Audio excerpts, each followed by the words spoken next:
All right. Good morning, everyone. Before we get started, this is Kaylee. I want to give a quick announcement that when you are speaking or coming off of mute for our interpreters, please say your name before you begin speaking, because this will allow our interpreters to let everyone know who is talking when we start talking. So just want to give that quick announcement before we get started, and I will pass it over to Bill and Lee. All right. My name is Bill Lamb, and I have the pleasure of co-leading uh, this subgroup with Lee Dobson. And so I'd like to welcome everyone here today. This is the second in a series of webinars that we're providing on our group, the Optimizing Health and Well-Being. But before I start, I wanted to give a special thanks to the folks who helped stage this. So that's Joyce Massey Smith and Mary Bethel for all the work that they've done on this. And of course, Vivian Kaylee and all the steering team members for their leadership in this multi-sector plan on aging. So this is when I also want to recognize our subgroup leads for health and well-being, Trish Singletary and Amber Chapman, and for long-term care costs and Medicare, Melinda Munden and Kevin Robinson and Gina Upchurch. And of course on workforce, and you'll be hearing a lot more from them here today, is Kezia Scales and Trish Barnum. So, Lee, is there anything you want to add to that? Nope, I think you've introduced everyone, and just want to echo your thanks for all the work that everyone is doing, and everyone here interested in putting together a plan that will help optimize health and well-being. Okay, so if we could have the slide on goals. So as I said before, that this is the second in a series of 3 quarterly webinars designed to foster connection, learning, and provide updates on the progress that we've made to date on our goals. And today's session will be dedicated to the core focus area workforce, and then we'll provide updates on our the status of subgroups. So what you can expect today is to get a better understanding of what we've been working on and the overall plan, insights on the shaping of the recommendations and concrete action steps that are being contemplated, a little bit of a dive into the national perspective, and practical ways to get involved. So it's not too late to get on board if you haven't had that opportunity before. All right, next slide, please. So what is all ages, all stages? Now, many of you have heard all about this, but we do have a couple of new people, I think, on this. So all ages, all stages represents North Carolina's comprehensive 10-year multi-planning approach to preparing the state for the challenge of an aging society. Now, this isn't the first plan that we've ever had, but it is, in my experience anyway, the most comprehensive planning effort that we've ever engaged in. So the focus is on transforming existing systems and improving services and how we can work together better across the populations of older adults and persons with disabilities. The streamlining efforts so we can build a more inclusive, effective, and responsive future. So the next slide, please, on process of developing North Carolina's plan. So from 20 to 25, we have taken a significant deliberate steps to develop and implement this multi-sector plan on aging. It started in 2022 when the Department of Health and Human Services joined a national collaborative focused on multi-sector aging plans. At the same time, AARP partnered with the department to pursue age-friendly state designation. And together, they launched Age My Way.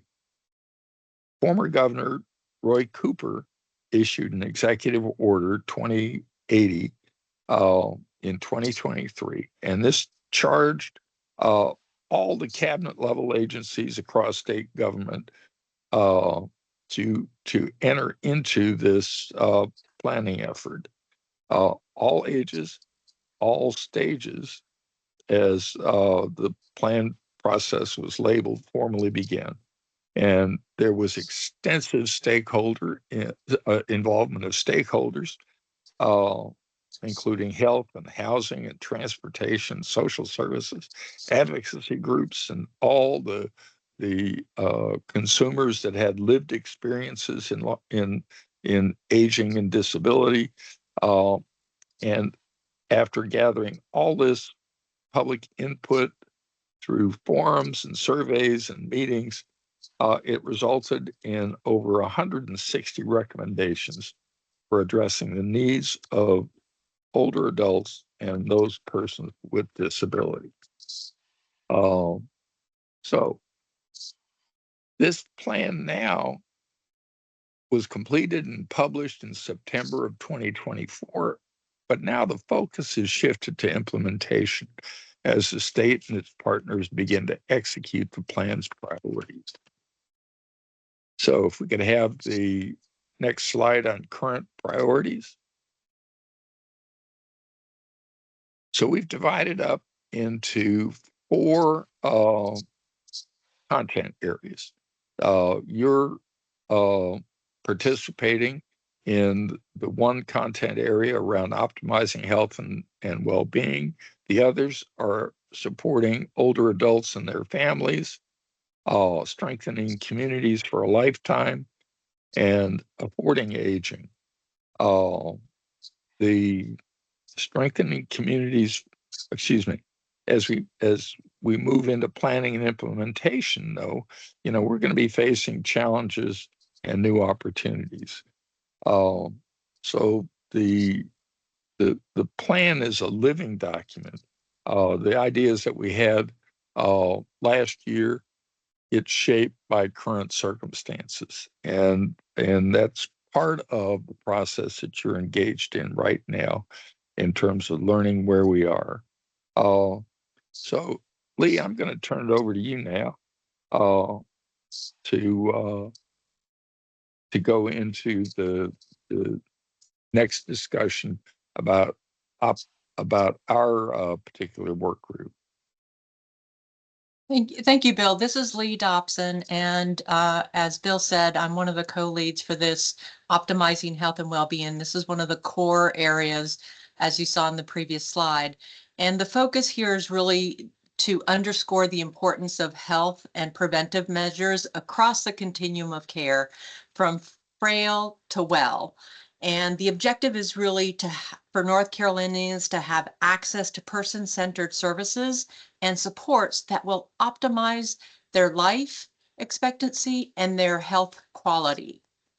There are 2 priorities under this area. They include long-term services and supports and workforce. We will define the scope of each of them in the next slides. So regarding workforce, under the All Ages, All Stages plan, we're using a broad definition. The plan is not limited to the roles of direct care workers, but it considers the full aging service continuum, including direct care workers, licensed professionals, administrative staff, and even informal caregivers. That said, in the first 2 years of implementation, there will be specific action steps taken that narrowly focus on the direct care workforce needs. And this is intentional. The shortage in this space are urgent, and therefore we also are aligned with other work that is going on across North Carolina, specifically with the North Carolina Center for Workforce for Health, as well as investing in the North Carolina's Caregiving Workforce Report. You will see priorities like rate setting, compensation, direct care pipeline, as well as other areas that really reflect these early recommendations. At the same time, the plan clearly aligns that states that we need to focus also on system level approaches, that way we can emphasize the cross-sector partnerships that are needed with healthcare, with education, with commerce and government to address the needs of all North Carolinians. We are including strategic approaches to training, to recruitment, to retention that apply to a much broader set of roles. In short, both the narrow and the broad definitions are valid. And the direct care roles are a priority in the short term, but we're also keeping the doors open for our long-term strategies across that 10-year plan that build a stronger, more inclusive workforce across our aging services. Now let's look at the next slide where we'll focus on long-term services and supports. And what we mean here is that we want to include both medical and non-medical services to help individuals live independently as possible. This covers everything from formal supports like in-home and adult day programs to informal supports such as caregiving provided by families and friends. Importantly, our focus goes beyond the clinical alone. We must emphasize the social drivers of health, like housing, like transportation, like nutrition, and caregiver support as well. Both are critical for healthy aging. The long-term services and support plan covers the entire continuum of care, from individuals who are well to those individuals who are at risk. For those who are well, services include things such as senior centers, congregate meals, volunteer development opportunities, and other programs that promote health and wellness and social connections. For those who are at risk, some supports could include things as home delivered meals, caregiver assistance, and programs designed to prevent decline. And then lastly, for those who are at highest risk, it includes services that provide more hands-on care as well as long-term care placement and adult protective services to ensure safe and effective care for everyone at their level of care. The scope is all settings, including home, community, facility-based. It also incorporates all funding sources, both Medicare, Medicaid, older adults, older American adults, private pay, private insurance, as well as other sources. And by taking this broad approach, we're trying to be much more inclusive so that we can better align resources and policies that meet the diverse needs of older adults and individuals living with disabilities across North Carolina. So let's look at the role of a collective impact. We can't do this alone. This is a huge undertaking, and it requires us to work collectively. In order to address health, long-term services and support, workforce development, this is a shared responsibility within our community and our state. No single agency or sector can address these complex challenges of care coordination, of workforce development and capacity, of access to services alone. And so we're doing this together. On the screen, you see just a few of the individuals or organizations that are partnering with us. And this by no means is an exhaustive list. There are countless local, regional, and state programs that contribute to this shared vision mission every single day. But we do want to recognize the North Carolina Institute of Medicine Healthy Living Task Force, as well as the State Plan Improvement Plan, the Caregiver Workforce Report, Senior Games, and others who have been instrumental in helping shape the action steps. This approach fosters collaboration across the healthcare setting, the social settings, as well as our workforce development and community organizations, so that we can work together to affect change to impact seniors across North Carolina. I think we will turn it back over to Bill to introduce our speakers today.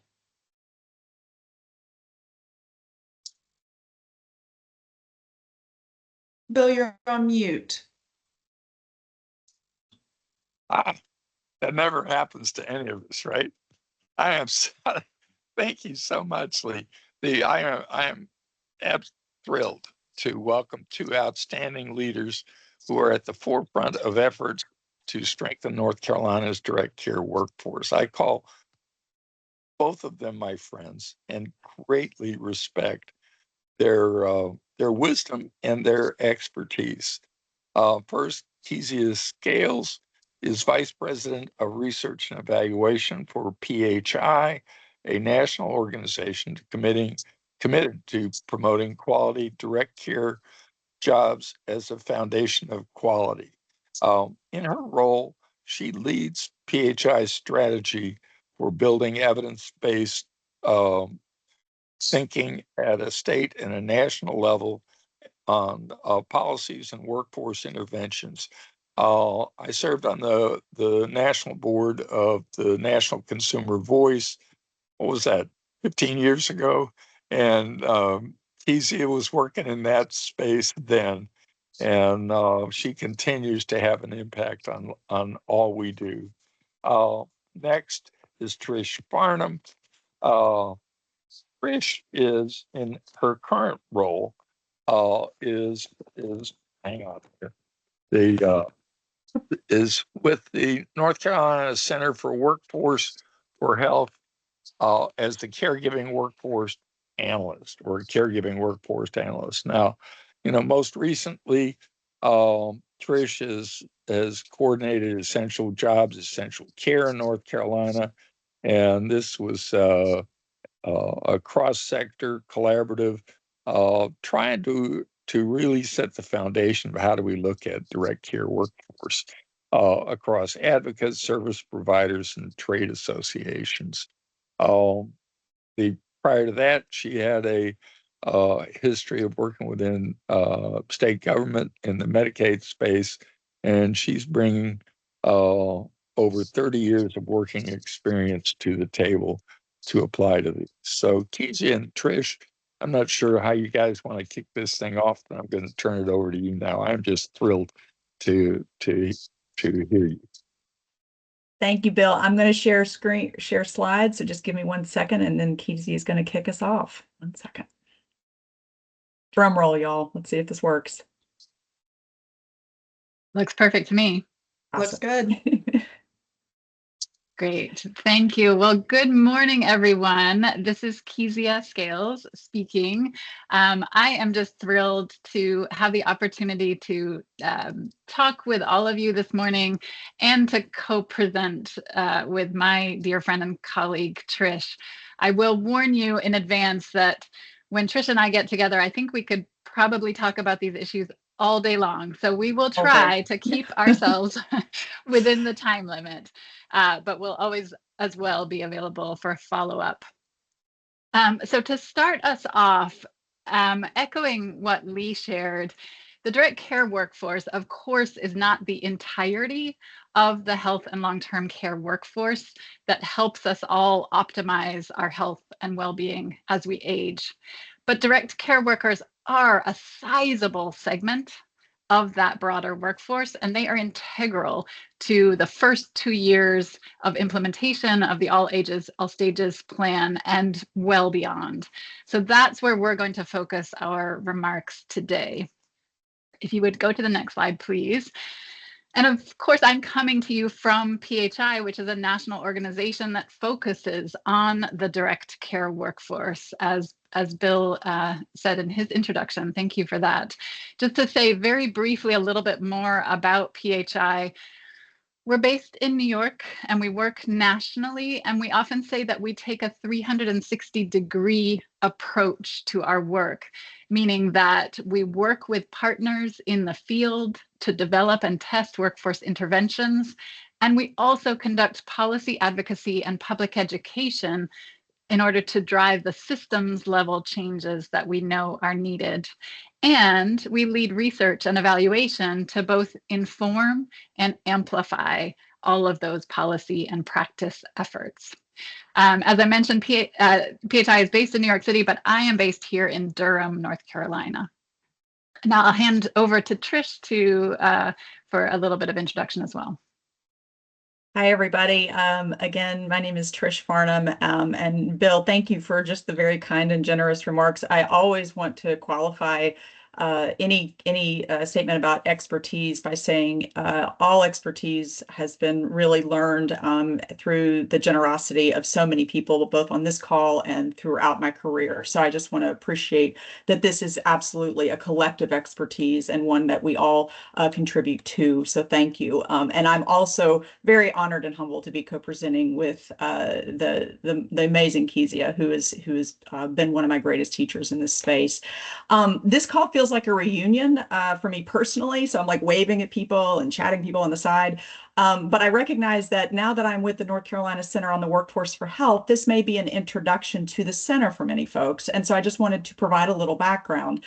The center was born in 2023, so we're a young entity from a collaboration between the North Carolina AHEC program, the Institute of Medicine, and the Sheps Center for Health Services Research. And the founding organizations wanted to create a highly collaborative entity for, and this is a quote, coordinating persistent action to address North Carolina's pervasive health workforce crisis. We all recognize the enormity of this workforce crisis, not just the direct care workforce crisis, but the overall healthcare workforce crisis. And yet we all know that we historically work in silos. We also all recognize the enormity of the crisis, and yet historically we haven't been able to consistently prioritize it. It often gets pushed to the edge of the desk as we have to prioritize other urgencies or things that happen that impact our day-to-day work. The center was designed to remain relentlessly focused on efforts that address the healthcare workforce crisis and do it in a way that brings people together. We support that by supporting regional coordination of employers through our ATEC regional networks. We support data gathering and dissemination. We support testing and elevating best practices.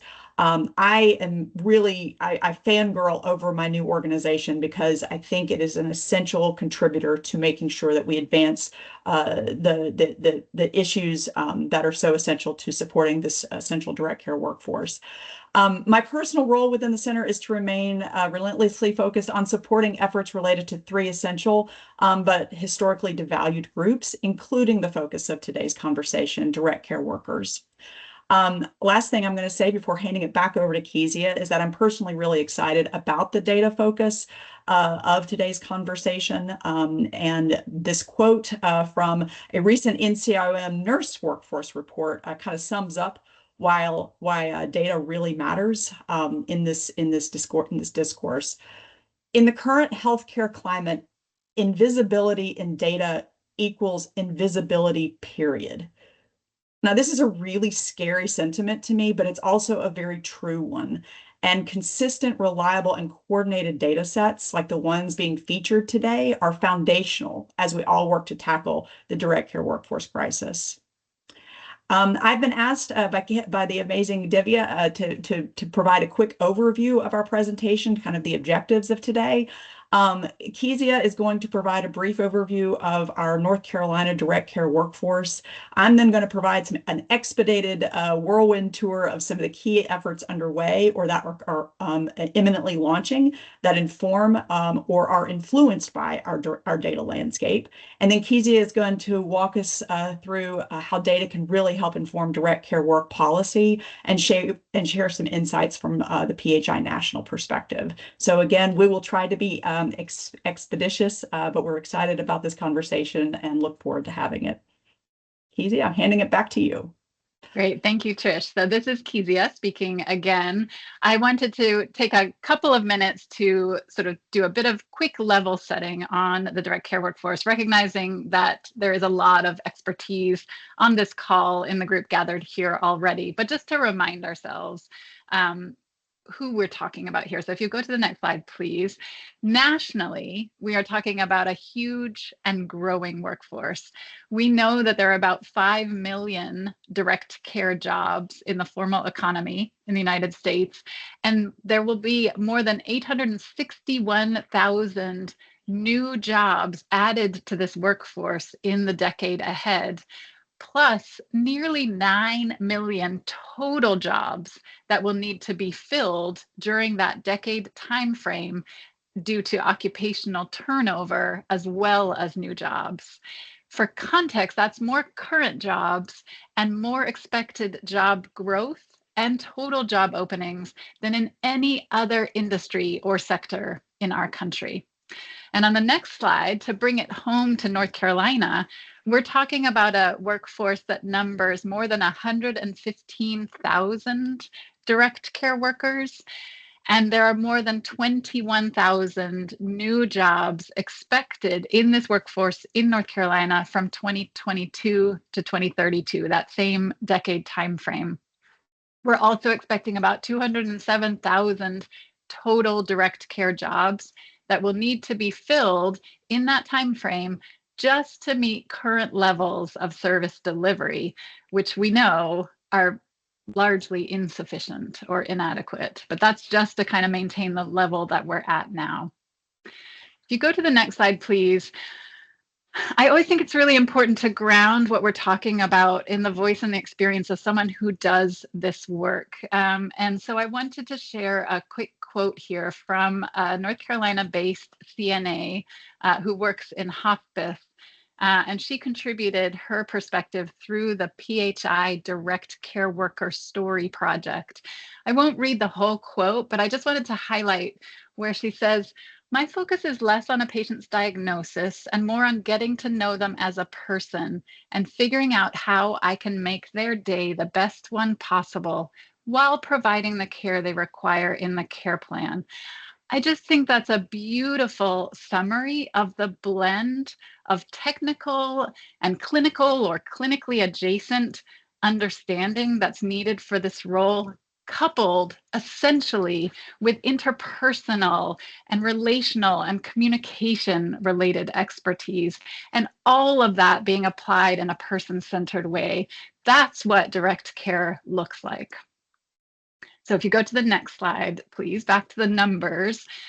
I'll run through this quickly, but really to summarize, we have a large and growing and essential workforce, and one that continues to struggle with persistently low wages and low annual earnings, high rates of poverty and public assistance use, limited access to employment benefits, often unsafe working conditions and high injury rates or risks of injury, few chances in many cases to accrue additional training and to chart a career path through this field, and often inadequately supported and supervised working conditions. This can be very isolating and under-supported work for many folks in the workforce.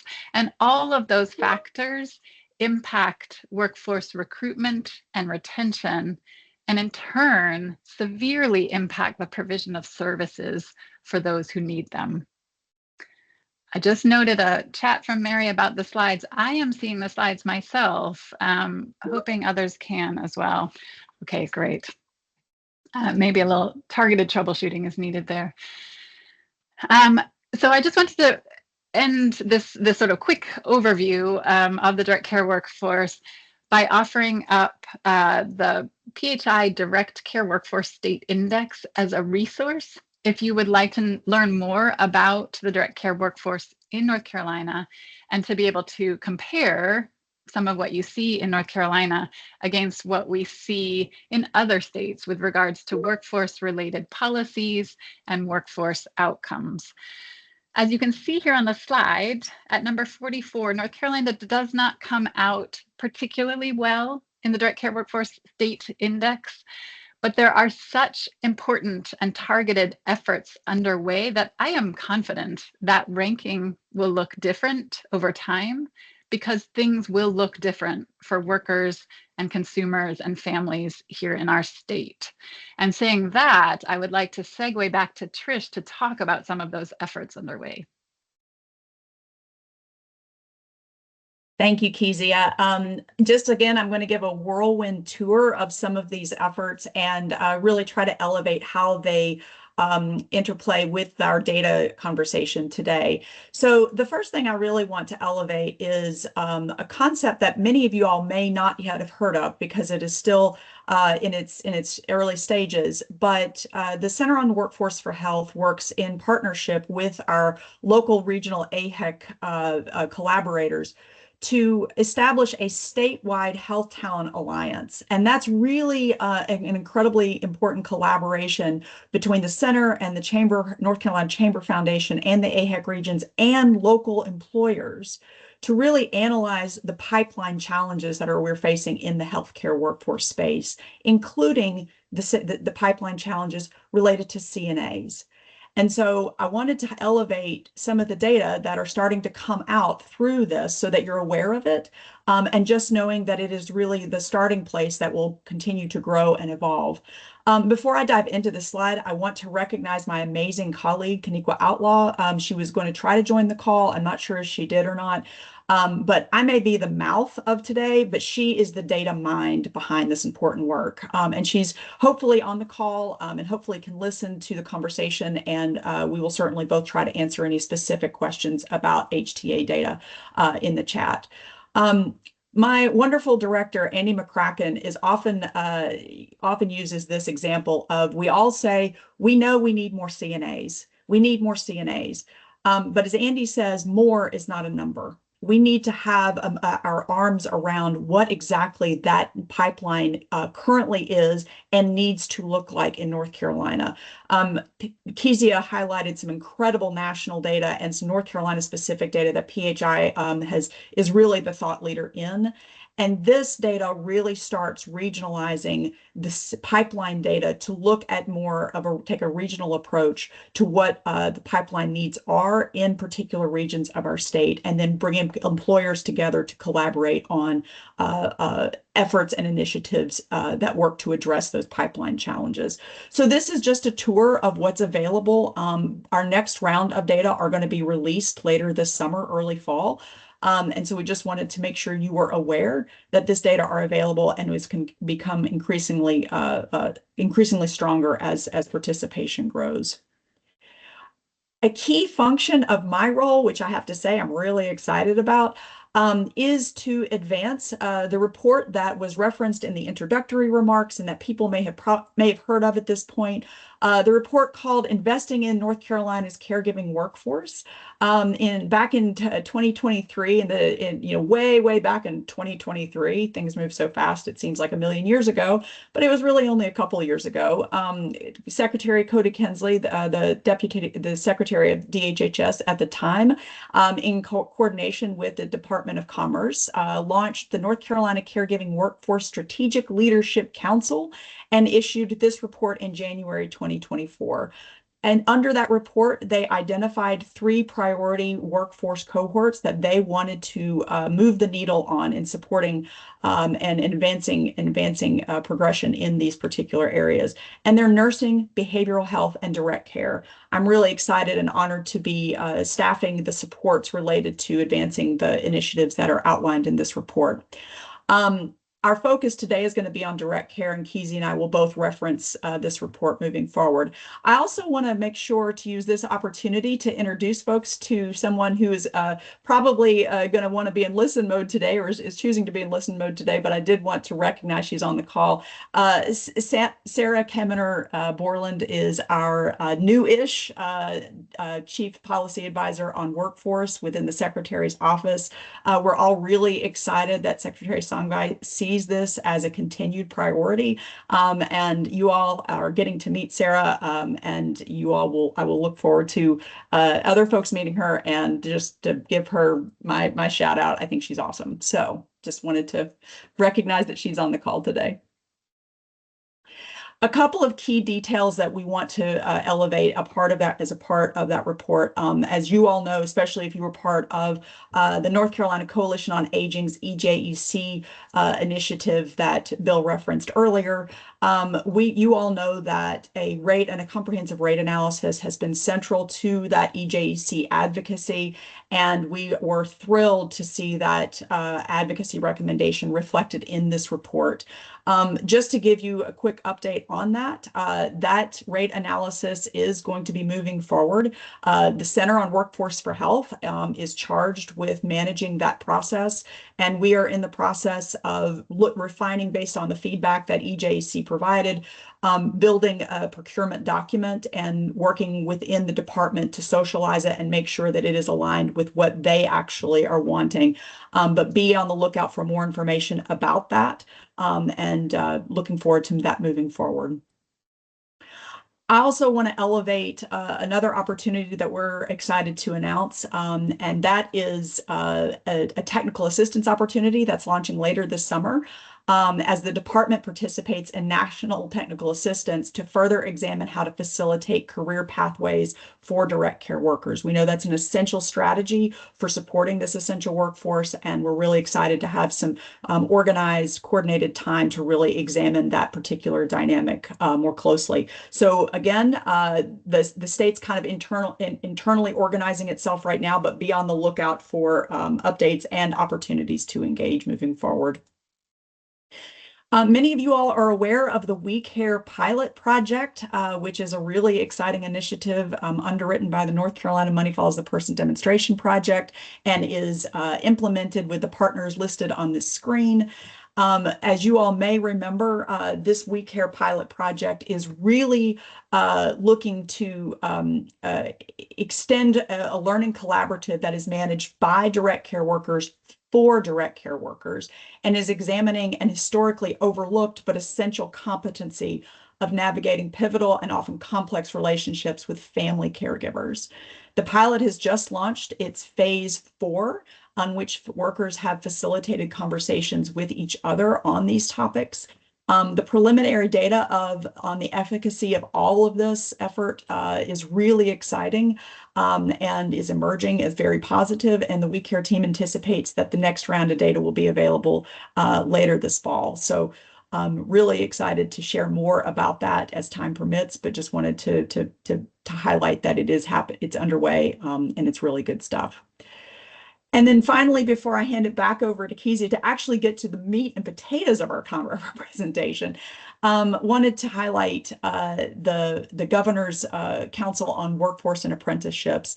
Earlier this year, under Executive Order 11, Governor Stein launched the council in recognition that, quote, workforce development is essential to fuel the state's continued economic growth, ensure employers have the local talent necessary to meet their needs, and expand pathways to careers that support thriving communities and communities across our state, thriving families, and communities across our state. This initiative is being managed by our partners at the NC Works Commission within the North Carolina Department of Commerce. And so it's a wide-reaching council that focuses on all workforce sectors in North Carolina. But we are thrilled that organizing a strategy for the healthcare sector has been identified as a council priority. The council released its goals last month and is currently organizing the next phase to develop related strategies. If you are interested, and particularly if you are an employer who is interested in joining this conversation, please let me know, and I've included my email in in the slides. There's a lot of stuff going on. There's a lot of great stuff going on. We don't have time to go into any more detail today, but if you want to have a cup of coffee or to talk about some of this incredible work, I certainly would always welcome that, and did want to give a shout out to some of our partners within the department at the Division of Mental Health, Developmental Disabilities, and Substance Use Services, who are doing amazing work in elevating a career lattice for direct support professionals, and also to congratulate our partners at Association for Home and Hospice Care of North Carolina, who are just getting ready to pilot launch a standardized training for in-home aides providing limited assistance. So 2 quick shout outs among a whole lot of really good stuff that's happening. Oh, okay, there's my email address, and I'm going to turn it back over to Kezia. Thank you, Trish. This is Kezia speaking again. And like I said, so many important targeted efforts underway. I think I can say from a totally unbiased national perspective that North Carolina really is a leader among states in taking such an sort of innovative and comprehensive and clear-eyed focus on health workforce issues and the direct care workforce in particular. So that's very exciting. So now to talk about data. What we wanted to spend the rest of our time with you on was to highlight the importance of data for better understanding direct care workforce challenges and designing, evaluating, scaling, and sustaining their solutions. And I will just say, if any of the organizers of this call want to give us a time limit in the chat, we will be cognizant of that. I will try to move quickly, but I don't want to jeopardize anybody else's time on this call. So if you will move to the next slide, please. So the need for better workforce data is already well recognized in our state. As you can see here in the Caregiving Workforce Strategic Leadership Council's report, there's a really explicit recommendation for advancing the data landscape for the direct care workforce. And there will be, we believe, as of this time, data collection and reporting requirements coming down the pike through implementation of the Medicaid access rule. So there's that broader mandate around direct care workforce data as well. And on the next slide, through the National Direct Care Workforce Strategies Center that Trish mentioned, which PHI is a national partner in, we conducted some data-focused interviews recently with state leaders and other experts. And through those interviews, the imperative and the challenges related to direct care workforce data were clearly echoed and reiterated. So this is a snapshot of what we heard. We heard widespread agreement across states about the need for more and better direct care workforce data, sort of similar to the excellent quote that Trish shared earlier. One of our interviewees said, "Without better data, there's nothing for us to say, no problems to solve, no recommendations to make." It was also corroborated that there is no single direct care workforce data indicator that's collected uniformly across all states, nor is any single state collecting any data points comprehensively or consistently across all direct care occupations, programs, or services. So there's a real sort of patchwork of which data are being collected on which parts of the workforce and where. And one of the key barriers that I know North Carolina has really grappled with is the defining who we're talking about from the outset and establishing the common definitions that allow for more common data collection. So another of our interviewees said, "We've been in meetings literally where the first step is trying to define the workforce." I think that's a really big barrier for our state. And I think we see that in a number of states. We also heard the importance of having data that are current enough to inform and evaluate workforce planning and interventions. So somebody said simply, we're talking about the data that you need now, not the data you needed 2 years ago. But often the data that we have to rely on are 2 or 3 or more years old. So it's about the need for more current data. And hopefully hopefully in the sense of there is hope because there are data sources available and there are promising direct care workforce data collection practices underway. There are key national surveys that PHI relies on for our Workforce Data Center and State Index and many other resources. There is the state of the workforce surveys that you're going to hear about more this morning. And we're so grateful to Dorothy and Rosa for their leadership on those surveys. And then there's different administrative and payer data sources. So there's data out there. There's potential for strengthening the data landscape. Next slide, please, Trish. So really quickly, what kind of data are we talking about here? Well, back in 2009, the Centers for Medicare and Medicaid Services published a proposed minimum data set on the direct care workforce across roles and settings. And that proposed minimum data set is still very aspirational, but it does continues to offer a helpful framework for our thinking on this topic, on the types of data that we need to get a better handle on. So I put the link on this slide and we'll also put it in the chat after I finish speaking. But basically what it outlines is that we need to know consistently about the size of the workforce, meaning the number of workers across settings and programs and service delivery models, and also by full or part-time status. We don't actually know how many workers we are talking about across the full direct care landscape. We need to know more about stability, about turnover rates, also retention rates, about tenure, so how long folks are staying in this workforce, and about job vacancies.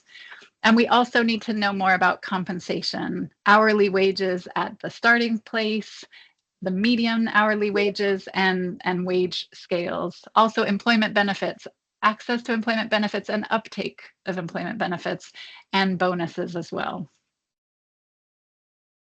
Thank you, Lee. And then I'm going to go into some specific opportunities and examples, but just to acknowledge that when we're talking about the direct care workforce data landscape, there are a lot of significant cross-cutting considerations, not least of which is state funding and capacity. It is not nothing to think about building out new data collection systems or to strengthen existing systems. We're talking about what it takes to stand up these systems and processes, but also what it takes to maintain them over time, to make sense of the data, to publish and disseminate the data. All of that takes resources and it takes good thinking and dedicated effort. And that is a lot to take on in the midst of so many other pressures and priorities. Also, as soon as we start talking about data and new data and data collection practices, we immediately need to be thinking about security, data security, how data are stored, and privacy considerations for the individuals who may be submitting these data. We need to think about the data in aggregate and what it offers to us, but we also need to look for opportunities for disaggregation in order to understand differences within the workforce by role or setting or personal characteristics, different populations within the workforce and where disparities might be showing up. Equally, as we're thinking about, this is so important, as we're thinking about direct care workforce data, we need to be thinking about consumer data. We need better data on who needs services, who needs services and is not getting services. It's both of those sets of data that help us understand basic equations like workforce supply relative to demand and to be able to quantify the differential between those. And finally, but very importantly and absolutely cross-cutting, is the importance of meaningful engagement at every relevant stage of a process related to data collection, reporting, et cetera, of all of the individuals that are implicated, involved, that have a perspective on it. It's really important to have this be a conversation that is informed by state leaders, by providers, by workers themselves and consumers and family members and everybody else who can help strengthen the approach and its impact. Next slide, please. So now I want to talk through 3 opportunities to build the data landscape. And nothing here is revolutionary or radical particularly, but I just wanted to really crystallize 3 takeaways and offer examples from other states for each of them. So I have examples and I've included, I'm just going to give a little bit of detail on each one, but I've included links for each of them so that you are able to learn more if you so choose. So the first opportunity is to focus on maximizing the collection of comparable data across settings and roles in order to be able to transcend the silos of our work and our experience and be better able to grapple with what's happening across the workforce, as well as to be able to identify where are the similarities and shared experiences and where are the differences. And the example that I wanted to absolutely elevate here is the NCI State of the Workforce surveys, because they now allow for the collection and comparison of workforce data across aging and disability and services for people with intellectual and developmental disabilities. And also to be able to compare all of those data against national benchmarks. We're in a new situation with those surveys than we have ever been in before in terms of comparable data on the direct care workforce. So that's very exciting. Next slide, please. The second opportunity is to leverage systems and structures and touch points that are already in place in order to strengthen data collection.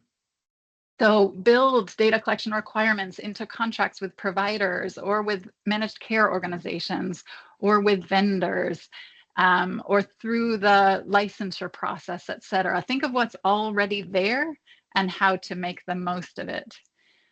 I point to Arizona's Medicaid agency all the time as a leading example here. That's the Access system, because they have 3 managed care organizations that they work with, that they contract with for LTSS, and they have built over a number of years explicit workforce data collection and workforce development requirements into their contract with those MCOs. And in partial fulfillment of those requirements, and in order to inform a whole range of efforts and initiatives that are ongoing, those MCOs contracted with PHI to conduct a survey that gathered insights from thousands of direct care workers in the state on their experience of wages and benefits and training opportunities and so much more. Next slide, please. I actually wanted to add a second example here because this is also a really good example. This is from Texas, where Texas Medicaid built direct care workforce data collection specifically on their personal care aid level of the direct care workforce into cost reports and billing data requirements for providers directly. And those requirements around data collection, data reporting generated key understandings about workforce stability and other measures that were then built into the workforce development strategic plan that you see featured on the slide here. And from there, they followed up with a direct care workforce survey as well. And then the next slide is the third and final opportunity that I wanted to share, which is to think about data collection in longitudinal ways. So one-off surveys can be incredibly valuable, but we also, of course, need to be able to track workforce indicators over time, because that's the only way that we can see what's working and what's not and refine our workforce efforts accordingly. So we need to be thinking about what are the systems that we need to have in place to facilitate ongoing workforce data collection, analysis, and reporting. And of course, these opportunities kind of overlap with each other to some extent because some of those contracting requirements can be in place over time. But an excellent example here is the SupportWise data tool that has been developed by the incredible team at the Institute on Community Integration at the University of Minnesota. And SupportWise is a web-based tool that's designed to be as easy as possible for providers to upload their own workforce data, and then they can compare their own data over time and against statewide benchmarks. And then that full data set becomes a really important resource for the state as well. And one more example on the next slide of this third opportunity comes from our neighbors in Tennessee. So the Division of TennCare, which is Tennessee's Medicaid agency, is another leading example of how to build data collection into, or data collection requirements into contracting arrangements. And TennCare has been working with their MCOs and with ICI at the University of Minnesota to administer an annual workforce every year since 2018. So they now have 6 years of data to look at as they assess the impact of their various workforce initiatives and investments. And they do that really explicitly so they can show that they are taking evidence-informed steps to address the workforce crisis. And the next slide is my penultimate slide. This just offers a few additional resources on direct care workforce data collection. The first is that CMS report from 2009, and then a couple of more recent reports looking at challenges and opportunities. And the final slide just presents my contact information and Trish's as well. Again, thank you so much for your time and attention. This is Kaylee. Kezia and Trish, thank you so much. That was such great information. We really appreciate that. And I'm sure there's some questions that we'll have in the chat for you guys. But I want to pass it over to Lee now to introduce our next presenters. Hi, everyone. Lee Dobson again. It is my honor to introduce our next speakers, and they were mentioned as part of the work that is moving forward. North Carolina is preparing to join the next cycle of the National Core Indicator for Aging and Disability, the State of the Workforce Survey. And this is really an important step forward to strengthening our understanding of the direct care workforce. Participation will be help us inform those evidence-based strategies to improve policy development across our state. So the two individuals that will be presenting today are Dorothy Hersteiner. Hersteiner. I am so sorry. I did practice that and I just got tongue-tied. So Dorothy Hersteiner and Rosa Plasencia. And they are both co-directors of the National Core Indicator, and they will be here to talk about the important work that they'll be focused on for North Carolina. I'll turn it over to Dorothy, please. Awesome. I'm actually going to start. So thanks so much for the introduction. My name is Rosa Plasencia. And Divya team, it's really just such an honor to be on this call, especially following the previous speakers. Whenever I see PHI, I tell them I'm a fangirl, and it's true. So thank you so much for the amazing presentation, Kezia and Trish. So I work at Advancing States, which represents the nation's 56 state and territorial agencies on aging and disabilities and long-term service supports and directors. And together with my esteemed colleague, who I just adore, Dorothy Hersteiner, she works at HSRI. We work with states on this important initiative to gather data from direct care workers so that states can understand, sorry, I've got chats popping up. So states can understand the health and status of their workforce, and then to inform and measure performance by looking at outcomes through that data. So we're going to be sharing a bit of a highlight of the recent data so you can see what North Carolina will be gathering in the next year. And we'll be talking about the growth we've experienced to start to build a national data set. So there are over 30 states that have participated in our initiative on the IDD, the intellectual disability side. And so far we have had 6 states who have joined on the aging and disability side. But this next cycle, we expect that to grow between 6 and 10. With valid, tested, and reliable information that states and others can use and trust and rely on to inform their decision making. You can jump to the next slide, please. Thank you. And I'm also going to try to keep an eye on the chat because I love to hear questions as they're coming in. So State of the Workforce, Aging and Disabilities is within our umbrella of the National Core Indicators of Work. In our national project scope, as I mentioned, we have the NCI IDD and NCI AD. What we're talking about today falls under the National Core Indicators for Aging and Disabilities umbrella.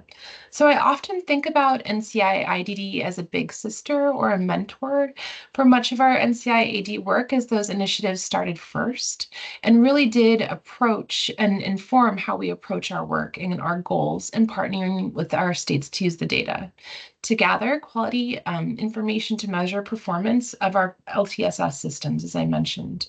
Dorothy is going to tell you more about the outcomes we see with State of the Workforce, but there are a host of other domains we focus on in our other work, which include employment, choices, rights, access to services, really important areas. So we're not talking about those other ones today, but I invite you to check out our website, nciad.org, where all of our information is available and all of our previous reports.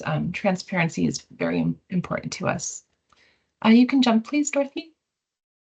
So, I mean, I think this group knows, and with the framing that we just had, the importance of data can't really be underscored anymore.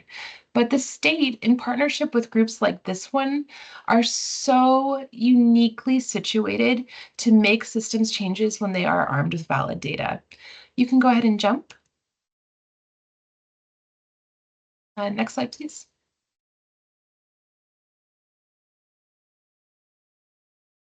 Maybe it might be stuck. Thank you. Okay, this is very exciting. So as I just mentioned, we are now starting our third cycle of data collection, and we expect between 6 to 10 states to participate, of which North Carolina is one. But we will be sharing some information with you from our second data cycle that looked at data from 2023.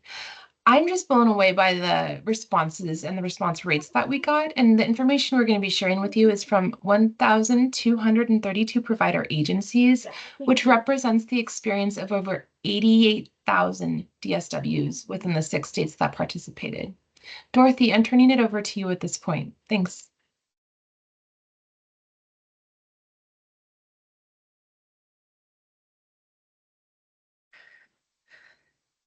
Hello. Thank you so much for passing it over to me. Sorry, I had a little trouble finding my mute button, but I'm ready to go now. My name is Dorothy Hersteiner. I'm the co-director of National Core Indicators, and I work at Human Services Research Institute. And I focus mostly on the National Core Indicators for Intellectual and Developmental Disabilities, and also the State of the Workforce surveys. We have one for the IDD, the workforce that supports adults with intellectual and developmental disabilities who are receiving services through their state DD service systems. And as Rosa mentioned, Rosa and Kezia mentioned, we also have this survey looking at the workforce supporting adults within the aging and physical disabilities service systems across the state. This effort it's difficult, it's challenging to develop a standardized measurement that can be used across multiple states and create data that can be compared across multiple states. And we're really excited about this work, and it is providing data in an area that has previously been really challenging to collect data. So this year of data collection, I posted the report link and the at-a-glance link in the chat.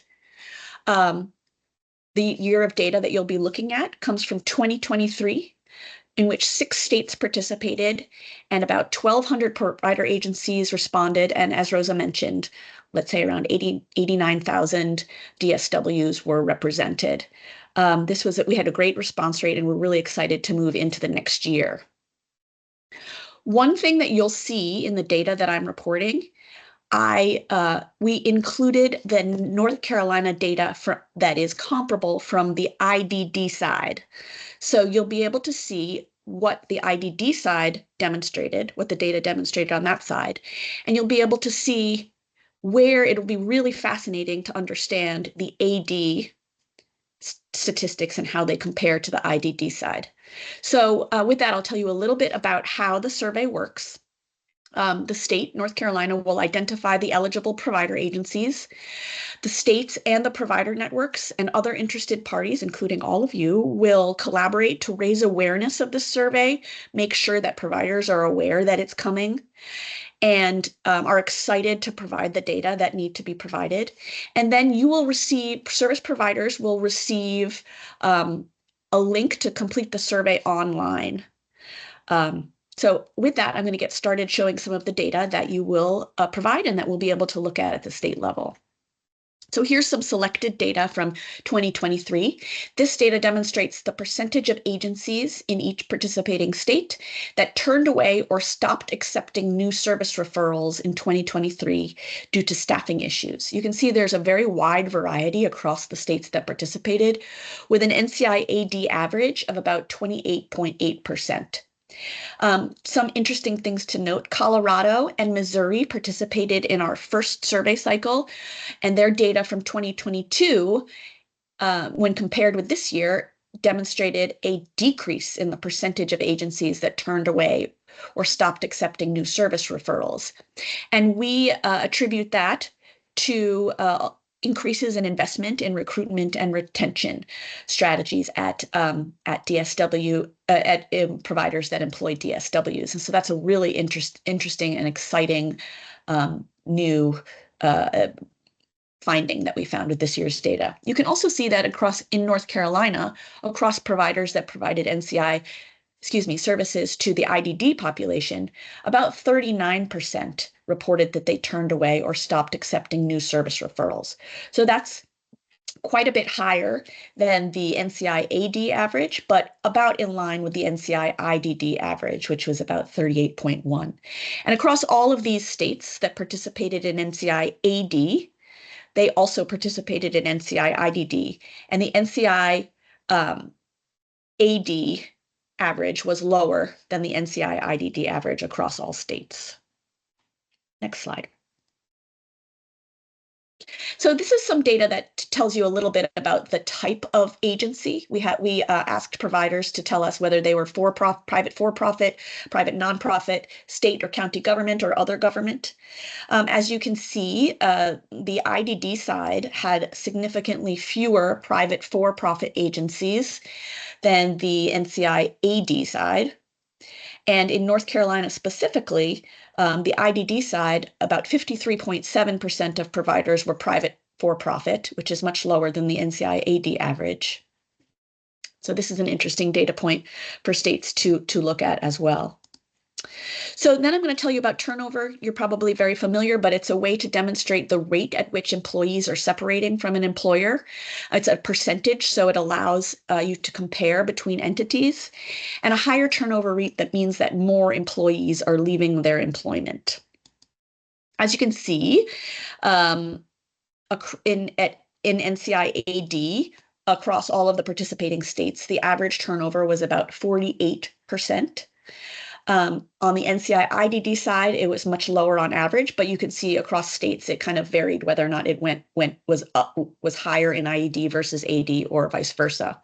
The North Carolina NCI-IDD average was about 27%, which was much lower than the NCI-IDD average.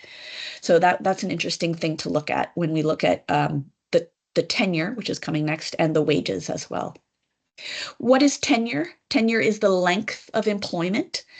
We measure two types of tenure with the DSW population using the State of the Workforce tools: the length of employment of those who are currently employed at the end of the year, so presumably remain employed, and the length of employment of those who left during the survey during the year. So the length of employment of those who left employment as a DSW in 2023. This data can allow you to see where additional support might be needed. So for example, if a large percentage of employees leave after 6 months of employment, you might see that the agency would need more training, support at the start of employment. Maybe they weren't adequately prepared for the work that they were doing, or they weren't receiving the support during employment that they needed. If you see a large percentage of employees leaving after 5 years or after a longer period of tenure, it can tell you something about the career opportunities, the raises that they're receiving, or pay parity, meaning are they being paid commensurate with their experience. So you can see that of the NCI AD states, about 40 of those who were employed at the end of the year, 43% had been employed for less than a year. On the IDD side, North Carolina reported that about 27% were employed for less than a year. You can see that this does vary by state, but relatively large percentage of employees are relatively large number of employees were leaving their work, had started their work within the past year. And so by the end of the year had been employed for less than a year. We also look at the tenure of DSWs who separated in 2023. And in all of the states, over 50% of those who separated in 2023 did so within 1 year. And on the IDD side, North Carolina reported that 54% of the employees that separated in 2023 had separated within 1 year. This may indicate a really large opportunity for the state to look into recruitment and retention strategies that support DSWs in that first year of employment. Things like mentorships or other types of strategies that can help DSWs in that first year when they might be trying to figure out the job and understand what their responsibilities are. Everybody's favorite slide, wages. Wages do undeniably contribute to turnover, but it's important to note that they are not the only factor. There's a lot of research being done into other factors that are impacting that turnover and tenure rate, like benefits, provider support at the upper management level, and many other facets that we can go into in a longer webinar. But the average hourly wage across the NCI AD states was $16.27. The NCI IDD across all participating states, the average wage was $17.34. That's a pretty big gap. As you can see, the gap does vary across participating states, and that can be related to how the service system is set up. Obviously, Medicaid rates play into that as well. But there are a lot of other factors that play into what the wages are. And it's important to note that across all states, almost 100% of the agencies that replied paid an average hourly wage that was more than 50% below the living wage in that state. So the living wages comes from the MIT website that you see cited at the bottom of the slide. And that's a really important piece of information to note, that DSWs are living in poverty and are most likely experiencing many of the challenges that living in poverty can entail. And there may be efforts needed to help them navigate those challenges in order to increase recruitment and retention. You can see that the National Core Indicators for Intellectual and Developmental Disabilities side, North Carolina reported an average hourly wage of $15.02. Again, here's some data on the benefits that are provided across all participating states. About 55% of NCI AD respondents provided paid time off, which is significantly lower than the NCI IDD average, which is about 76%. But again, that varied by state. North Carolina, on the NCI IDD side, 58% reported providing paid time off. We also ask about vacation, sick, personal time, dental, vision, health coverage, retirement, and other kinds of benefits.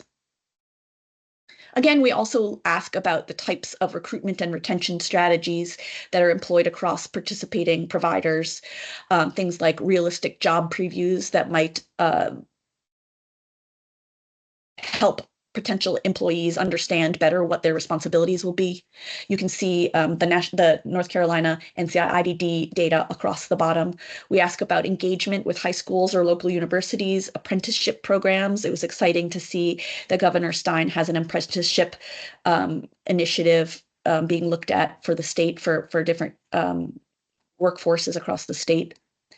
We also look at whether or not staff are supported to be credentialed, whether they get bonuses or stipends as they are credentialed, whether the providers use employee engagement surveys to understand how DSWs are doing and how they feel recognized, and whether or not DSWs are included in agency governance.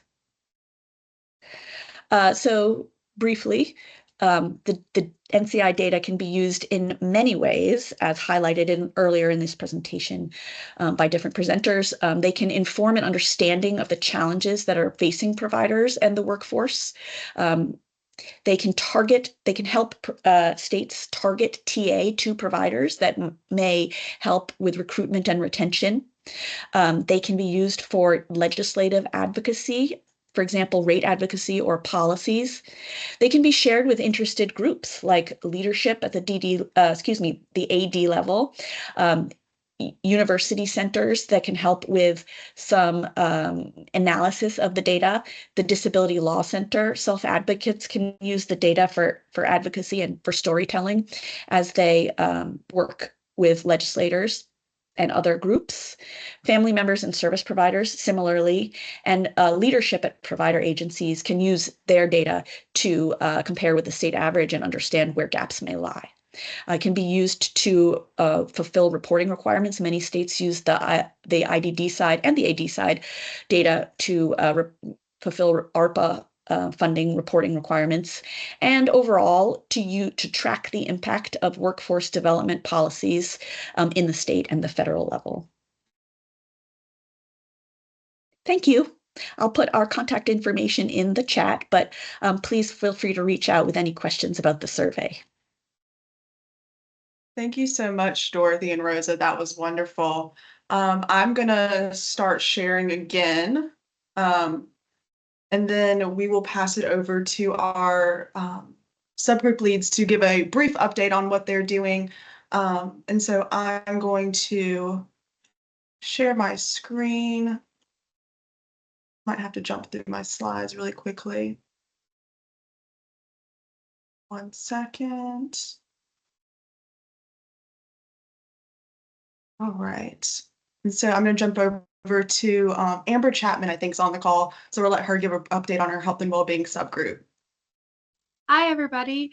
Those were incredible and so knowledgeable presentations. My brain is filled. So thank you all.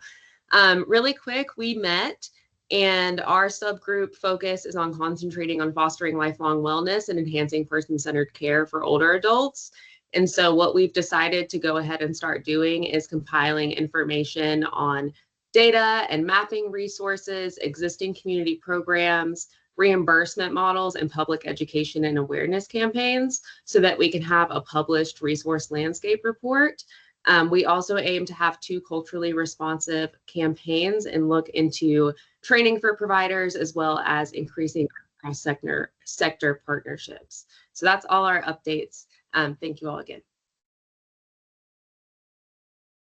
Thank you, Amber. And then I'm also going to pass it over. I think Melinda is giving our updates for our long-term care costs and Medicare subgroup. Yeah, good afternoon, everybody. And just to echo Amber's remarks, what great presentations.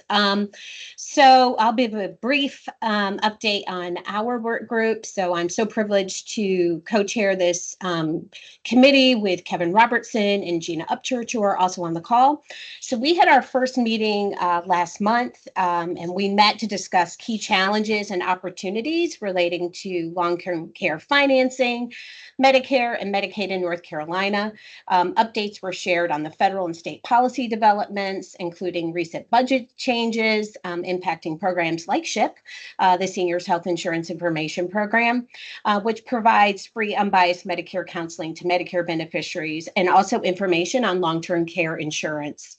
The group emphasized the critical role SHIP plays in helping consumers navigate Medicare options and long-term care costs amid ongoing funding uncertainties. And members also discussed the importance of understanding how North Carolina's long-term care costs and policies compare nationally, including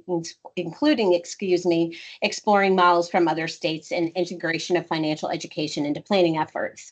We have our next meeting tomorrow, as a matter of fact, and our next steps include conducting an environmental scan of long-term care policies, block grants, Medicaid, Medicare savings programs, direct care workforce costs, and innovative community aging supports in North Carolina, along with review other states' multi-sector plans to determine inclusion of long-term care costs in Medicare and assess potential models for North Carolina.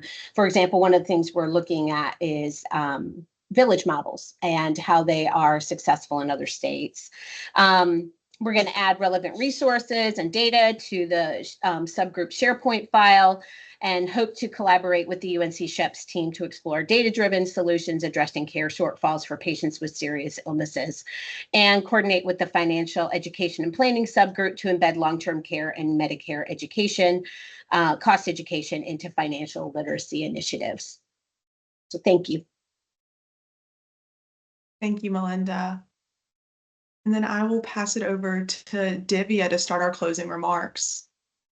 Thank you, Kaylee. So this is Divya. Because we're a little bit limited on time, if you have any questions, feel free to drop them in the chat.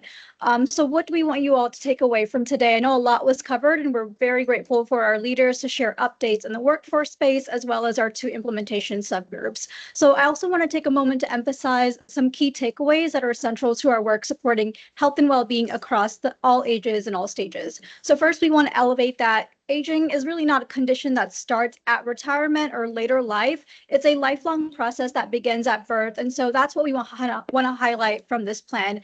Every individual from infancy through adulthood to older age is on this continuum. Because of this, we all have a stake in shaping the systems that support health, independence, and quality of life, not just for ourselves, but for our families, our neighbors, and our communities.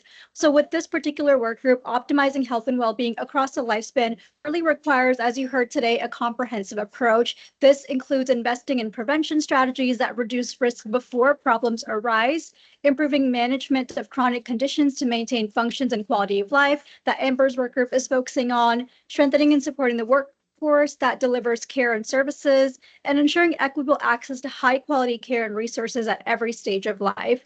We recognize all of the persistent challenges that we're continuing to face at the federal and state level, and also with how sometimes our systems operate in silos. That fragmentation really complicates navigation and coordination of care. So we really want to, through all ages, all stages, really elevate the importance of alignment. That coordinated cross-sector approach is so vital to integrate healthcare, long-term services and supports, and community infrastructure with a shared framework that is really going to maximize our impact. We really appreciate you all joining our call today and being a part of this collective effort, and your expertise is going to be really essential as we continue to move this plan forward for the next 10 years to come. So if you are interested in joining any of the subgroups relevant to this particular work group, feel free to drop your email in the chat, and Kaylee and I can go ahead and add you to our roster. And with that, I'll turn it over to Kaylee. Yes, that was a great pivot to how you can get involved. So you want to connect your work to the plan if you're able to identify where your current programs and services or policy align with one or more of the plan's 8 priorities. Champion the plan within your organization, share the all ages, all stages plan with your team, and use staff meetings, internal newsletters, or planning retreats to explore how your agency can support implementation. Amplify the message. Help raise awareness by sharing the plan with local leaders, community partners, and stakeholders who may not be aware of it already. The more people understand it, the more momentum that we can build. Support policy alignment. Encourage local and state decision makers to adopt policies that advance the plan's goals. Use the recommended action steps as a guide for what is needed. And then share your progress. Tell us what's working. Your stories, data, and the lessons learned will help refine the implementation efforts and keep the work grounded in real-world impact. Stay engaged. Sign up for our updates, participate in future forums, and look for opportunities to pilot innovative practices tied to the plan's vision. And then also reach out to us directly if you would like to get plugged into our October engagement round. And then as Divya mentioned in the chat, you can drop your email in there and we can add you to the roster for a group that you're wanting to join now. If you scan our QR code, I think that takes you to our website, and then the link to the website is also there. And then we all appreciate your interest in joining today and the involvement of this work. And we also encourage you to join us tomorrow for our Forwarding Aging quarterly webinar. Divya, I think, will drop the link in the chat for us to join, to register for that. And if you're not able to attend, if you register, you could still get the recording as well and watch it later. So we're right on time at 11:29. We appreciate you all for joining us today. And I don't know if Bill and Lee have anything else they want to add before we wrap up. Just thank everyone for their thoughtful engagement. We had great presentations, and this work requires all of us working together. And I think we can make a big movement forward on implementing all stages, all ages, all stages, and C across North Carolina. So thank you for all your efforts. Thank you, Lee, and those are my sentiments as well. And I wish everybody a good day and stay cool. It's hot out there.